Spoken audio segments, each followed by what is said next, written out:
ಕೇರಿ ಕೇರಿಗಳೊಳಗೆ ನಿಜ ಪರಿವಾರ ಸಹಿತ ವೃಕೋದರಾತ್ಮಜ ಆರಿವನು ತಾನಾರೆನಲು ನಡೆತಂದನೊಲವಿನಲಿ ವೀರದಾನವ ವರ್ಗದಲ್ಲಿ ಬಹತೋರಹತ್ತನ ಕಂಡ ಪೂರ್ವ ವಿಕಾರಿ ಮಾನಿಸನಲ್ಲನೆನುತ ಮುತ್ತಿದುದು ಪೌರಜನ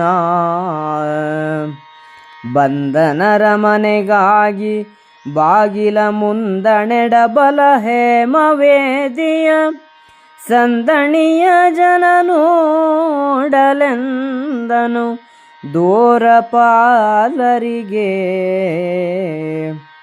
ಇಂದು ನಾವುತ್ತರದ ಭೂಮಿ ಪರಿಂದ ಬಂದೆವು ಹೇಳು ನಿಜ ಪತಿಗೆಂದಡವ ಬಂದನು ವಿಭೀಷಣ ದೇವನೋಲಗಕ್ಕೆ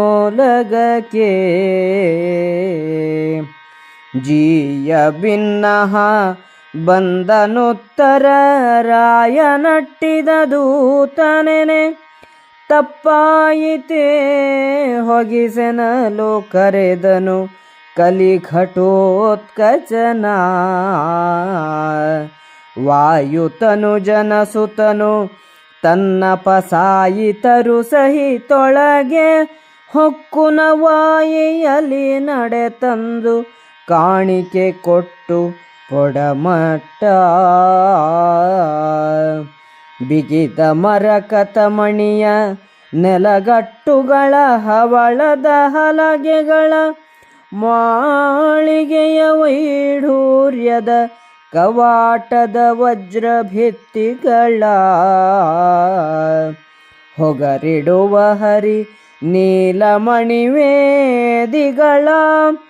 ಮುತ್ತಿನ ಲಂಬಣದ ಲೋವೆಗಳ ಕಾಂತಿಯ ಲಳಿಯಲ ಹರಿಯೋಳ್ಯದ್ದ ಅಮರಾರಿ. ಘಟೋತ್ಕಚನು ಲಂಕೆಯ ಬೀದಿಗಳಲ್ಲಿ ಪರಿವಾರ ಸಹಿತನಾಗಿ ಬರುತ್ತಿರಲು ಪುರಜನರು ಯಾರಿವನು ಇವನಾರು ಎಂದು ಕೇಳಿಕೊಂಡರು. ವೀರರಾದ ದಾನವರೊಡನೆ ಬರುತ್ತಿದ್ದ ಆ ಮಹಾಭುಜನನ್ನು ಕಂಡು ಇವನು ವಿಕಾರಿಯಾದ ಮನುಷ್ಯನಲ್ಲ ಎಂದು ಗುಂಪು ಸೇರಿ ಅವನನ್ನು ನೋಡುತ್ತಿದ್ದರು. ತೋರಹತ್ತ ಅಂದರೆ ಶಕ್ತಿಯುತವಾದ ಕೈಗಳಿರುವವನು ಅಥವಾ ಉದ್ದವಾದ ದಪ್ಪವಾದ ತೋಳಿರುವವನು ಎಂದರ್ಥ. ಘಟೋತ್ಕಚನು ಅರಮನೆಯ ಮಹಾದ್ವಾರಕ್ಕೆ ಬಂದು ನಿಂತು ಅದರ ಎರಡ ಕಡೆಗೂ ಇದ್ದ ಬಂಗಾರದ ಜಗುಲಿಗಳಲ್ಲಿದ್ದ ಜನರು ನೋಡುತ್ತಿರಲು ದ್ವಾರಪಾಲಕರಿಗೆ ನಾವು ಉತ್ತರ ದೇಶದ ರಾಜರ ಕಡೆಯಿಂದ ಬಂದಿದ್ದೇವೆ, ನಿಮ್ಮ ದೊರೆಗೆ ಹೇಳು ಎಂದನು. ದ್ವಾರಪಾಲಕನು ವಿಭೀಷಣನ ಆಸ್ಥಾನಕ್ಕೆ ಬಂದನು. ದೂತನು ವಿಭೀಷಣನಿಗೆ ಜಿಯ ಉತ್ತರ ದೇಶದ ರಾಜನೊಬ್ಬನು ಕಳುಹಿಸಿದ ದೂತನು ಬಂದಿದ್ದಾನೆ ಎಂದನು. ವಿಭೀಷಣನು ತಪ್ಪೇನು, ಒಳಗೆ ಕಳುಹಿಸು ಎಂದನು. ದೂತನು ಕರೆಯಲು ಘಟೋತ್ಕಚನು ತನ್ನ ಆಪ್ತ ಪರಿವಾರದವರೊಡನೆ ಆಸ್ಥಾನಕ್ಕೆ ಗಂಭೀರವಾದ ನಡಿಗೆಯಿಂದ ಬಂದು ವಿಭೀಷಣನಿಗೆ ಕಾಣಿಕೆಯನ್ನು ಕೊಟ್ಟು ನಮಸ್ಕರಿಸಿದನು.